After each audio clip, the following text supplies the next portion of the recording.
Hello दोस्तों, आज मैं आप सबको कुछ ऐसी बातें बताने जा रही हूँ दोस्तों, जो कि ये कहानी नहीं है, बिल्कुल हकीकत है और सच्चाई है। और ऐसा बहुत सारे लोगों के साथ होता है। और किस किस के साथ ऐसा हुआ है, जिसके भी साथ ऐसा हुआ है वो मुझे कमेंट बॉक्स में लिख के ज़रूर बताइएगा। और दोस्तों, आजकल का जो युग जो चल रहा है वो यूँ समझ लीजिए कि किसी को किसी के प्रति मोह माया या दया, किसी के प्रति दया नहीं रह गया है। लोग एक दूसरे को लूटने खाने में लगे पड़े हैं। किसका छीन लूँ, किसका झपट लूँ, किसका चोरी कर लूँ, किसका बेईमानी कर लूँ, किसका क्या नुकसान कर दूँ। आजकल लोग इसी में लगे पड़े हैं।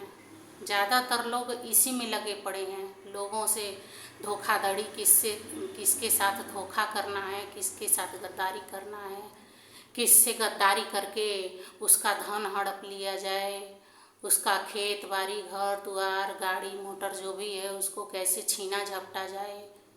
लोग ये नहीं सोचते हैं कि आखिर वो बेचारा अगला अपना खून पसीना बहाया है, इतना मेहनत किया है, किस तरह से वो दो पैसा इकट्ठा करके और कोई भी अपना जो है कार्य को अपने आगे की तरफ बढ़ाया है। किसी को इससे कोई मतलब नहीं है।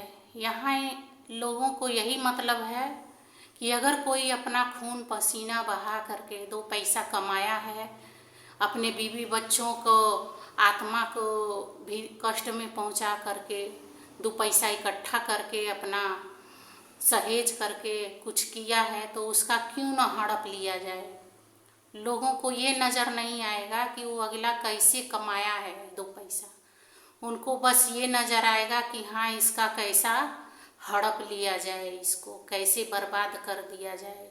अरे ऐसे लोगों को पता नहीं कहाँ से भगवान ऐसी अकल दे देता है। अरे कम से कम वही अकल अपना दो पैसा कमाने में लगाते। खुद भी अगर अगला आगे बढ़ा है तो उसको देख करके खुद अपना मेहनत करके आगे की तरफ बढ़ो ना। दूसरे के खून पसीने की कमाई को किस तरह से हड़प लेना है, बेईमानी कर लेना है, लूट लेना है, बस यही सब रह गया है दोस्तों। और अब मैं आपको क्या बताऊं, ऐसा बहुत सा मेरे साथ भी हो चुका है। तो दोस्तों, आप लोगों से यही कहना चाहती हूँ, कुछ लोगों के साथ जो है इस तरह का कुछ भी कांड हो जाता है तो बेचारे हार्ट अटैक हो जाता है, उन लोगों को बीमार पड़ जाते हैं, टेंशन में हो जाते हैं। लेकिन आप लोग टेंशन मत लीजिए, तसल्ली से काम लीजिए, तसल्ली से एकदम रिलैक्स हो करके। क्योंकि दोस्तों, ये आप अकेले नहीं हैं जिनके साथ ऐसा हो रहा है। बहुत से ऐसे लोग हैं जिनके साथ इस तरह की घटनाएं हो रही हैं।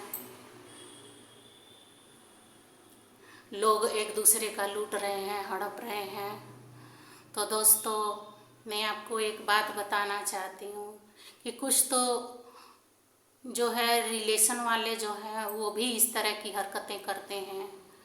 उनको भी इतनी दूसरों की खून पसीने की कमाई देख करके इतना उनके मन में लालच आ जाता है। सोचते हैं कि मेरे पास ये चीज़ नहीं है तो इसके पास है, तो काहे नहीं मैं उसका छीन झपट लूँ, काहे नहीं मैं उसका चोरी कर लूँ।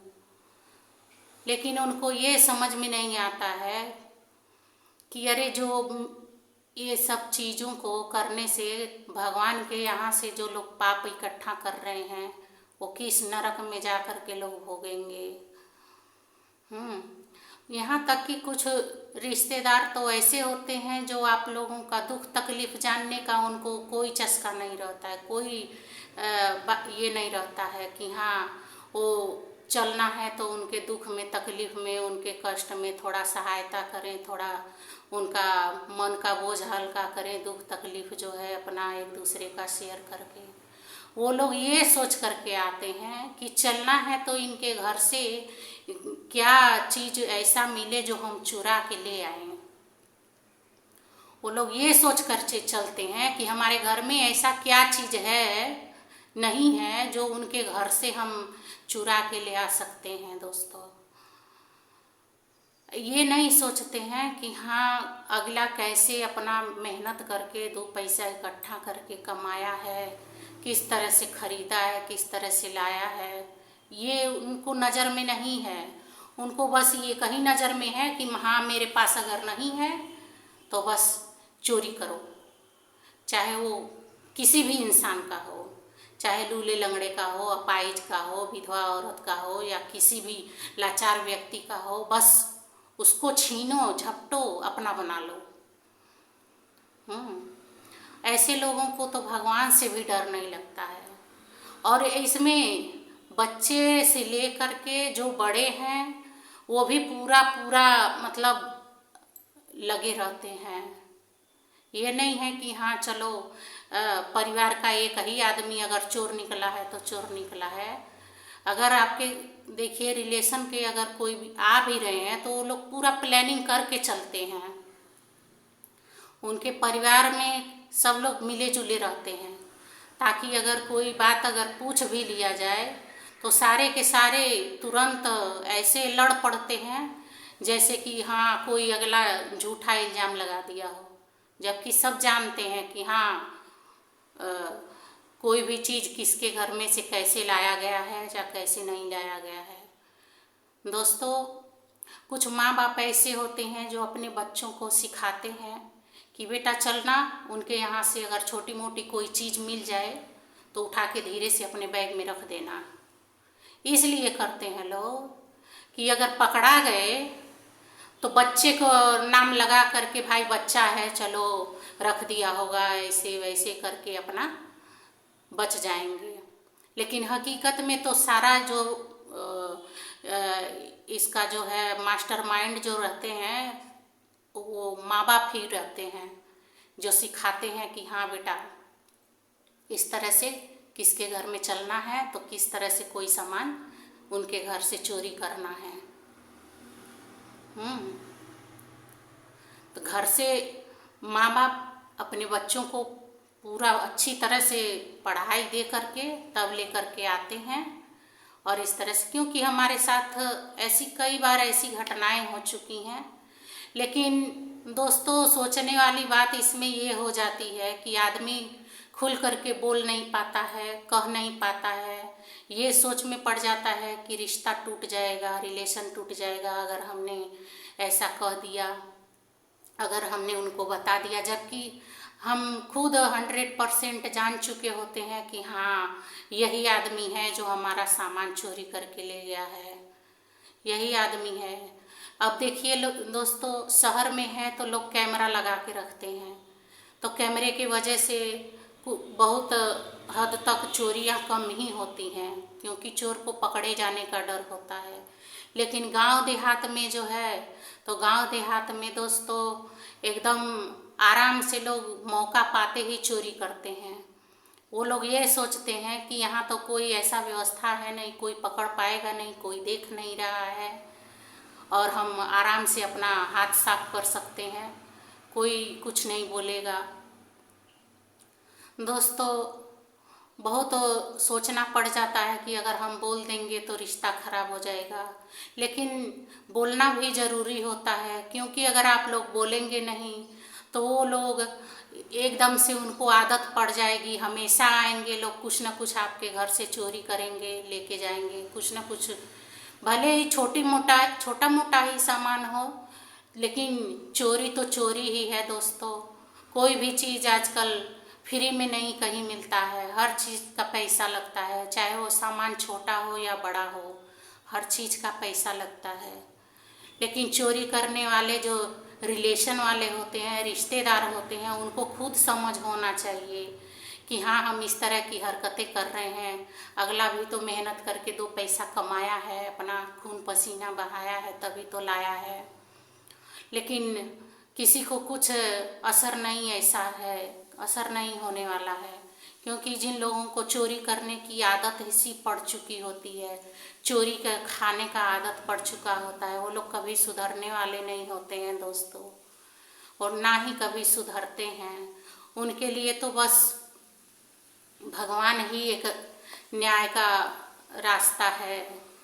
भगवान ही अब कुछ जो भी कर सकता है कर सकता है। क्योंकि जब आदमी देख नहीं सकता है, चोरी करते पकड़ नहीं सकता है, तो उस चोर को तो खुशी ही होता है कि चलो अच्छा हुआ, अब तो मुझे कोई पकड़ नहीं पाएगा, अब तो मैं आज़ाद हूँ, अब कोई मुझे पकड़ नहीं पाएगा। लेकिन दोस्तों, सोचने वाली बात है ये कि न जाने किस तरीके से लोग चोरी करते हैं कि घर में अगर 10 लोग भी हैं तो भी उस चोर को लोग पकड़ नहीं सकते हैं और ना ही पहचान सकते हैं कि हाँ इसी ने चोरी किया है। तो दोस्तों, मैं एक बार एक चीज़ और आपको बता दूं कि आप जब भी ऐसे कोई इंसान पे आपको शक हो रहा है, तो आप उसी इंसान के आने से पहले ही अपने जो है सारे सामान की सेफ्टी कर लीजिए, हटा दीजिए ऐसी चीज़ों को जो चोरी कर सकता है। बस मामूली सी चीज़ों को सामने रखिए और हर चीज़ को ध्यान में रखिए कि हाँ मैंने कहाँ पे क्या चीज़ रखा हुआ है। और वो चीज़ अगर उसके चले जाने के बाद गायब मिलता है तो 100% आप ये मान लीजिए कि हाँ वो चोरी करके ले गया है। और इस चीज़ को आप एक बार नहीं, कम से कम 2 बार 3 बार ऐसा कर करके देखिए, और उसके बाद आप कंफर्म हो जाएंगे कि हाँ ये 100% ये आदमी चोरी कर रहा है और यही हमारे घर की चीज़ों को उठा ले जा रहा है। क्योंकि दोस्तों, मेरे साथ भी ऐसा होता है कि ऐसा 2-1 रिलेशन के लोग हैं जो घर की चीज़ों को ऐसे चोरी करके ले जाते हैं कि हम खुद ही नहीं जान पाते हैं। मुझे खुद ही नहीं पता चल पाता है कि हाँ मेरा सामान चुरा ले गए लोग। क्योंकि छोटी मोटी चीज़ें ऐसे मैं कंफर्म करने के लिए इस तरह से रख देती थी कि हाँ चलो अगर कोई ऐसा है तो उठाएगा तो पता चल जाएगा, और मैंने कंफर्म भी कर लिया कि वो कौन है। लेकिन दोस्तों, अब कहने से तो कुछ हो नहीं सकता है, क्योंकि जब हमने उसको उठाते हुए देखा ही नहीं तो फिर कहने से कोई फ़ायदा भी नहीं है। और वो तो 100% मालूम भी है कि हाँ वो ही ले लिया है, कोई भी चीज़ हो। और चोर को भी अच्छी तरह मालूम है कि मैं ही चोरी किया हूँ, मैं ही लिया हूँ। लेकिन जब 10 लोग पूछेंगे तो वो तो कहेगा ही कि मैं नहीं लिया हूँ, मैं चोरी नहीं किया हूँ। और किस तरह से लोग ले जाते हैं दोस्तों, अब तो भगवान जाने। और मैंने तो कंफर्म भी कर लिया है कि हाँ कौन मेरे घर में इस तरह से कर रहा है। लेकिन दोस्तों, अब यही है कि अगर बोल दें तो रिश्ता खराब होने वाला हो जाता है। इस वजह से कोई बोल नहीं सकता है कि ऐसी ऐसी लोग हैं, ऐसे ऐसे कि घर में घुस तो आते हैं, रिश्तेदार बन के बैठते हैं, अच्छे से सेवा पानी भी करवाते हैं, खाते हैं पीते हैं, मौज मस्ती करते हैं, उसके बाद जाते जाते घर का सामान भी समेटते हुए लेते जाते हैं। जो अपनी खुशी से हम देते हैं वो तो लोग ले ही लेते हैं, और अन्यथा जो भी चीज़ें अगल बगल में आपके रहती हैं, ऐसी कोई भी चीज़ जो उनके खरीदने की औकात नहीं होती है, वो भी अपने आपके घर से लोग चोरी करके ले जाते हैं। तो दोस्तों, ऐसे लोगों से आप लोग सावधान रहें, सचेत रहें। ऐसे लोगों से दोस्तों अपने घर की चीज़ों को सेफ्टी से रखें। ऐसे लोग अगर घर में आ रहे हैं तो आप सतर्क रहें, अपनी चीज़ों को संभाल के रखें। हो सके तो एक ऐसा रूम बना लें, जब ऐसी कोई बात हो, मेन जो चीज़ें हैं वो ऐसे रूम में रख करके उसको लॉक लगा के रखें, ताकि उस घर में कोई आ जा ना सके, किसी का आना जाना ना हो दोस्तों। क्योंकि दोस्तों, मेरे साथ ऐसा बीत चुका है और बीत रहा भी है दोस्तों, तो इसीलिए मैं ये आपके साथ शेयर कर रही हूँ दोस्तों। और ये कोई कहानी नहीं है, ये एकदम रियल है दोस्तों। तो अगर आप लोगों के साथ भी अगर ऐसा होता है तो सतर्क रहें दोस्तों। यही मेरी आप सभी से हाथ जोड़ के विनती है। चलिए दोस्तों, मुझे आज्ञा दीजिए। और जिसके साथ ऐसा हो रहा है दोस्तों, मुझे भी कमेंट बॉक्स में लिख करके ज़रूर बताइएगा दोस्तों।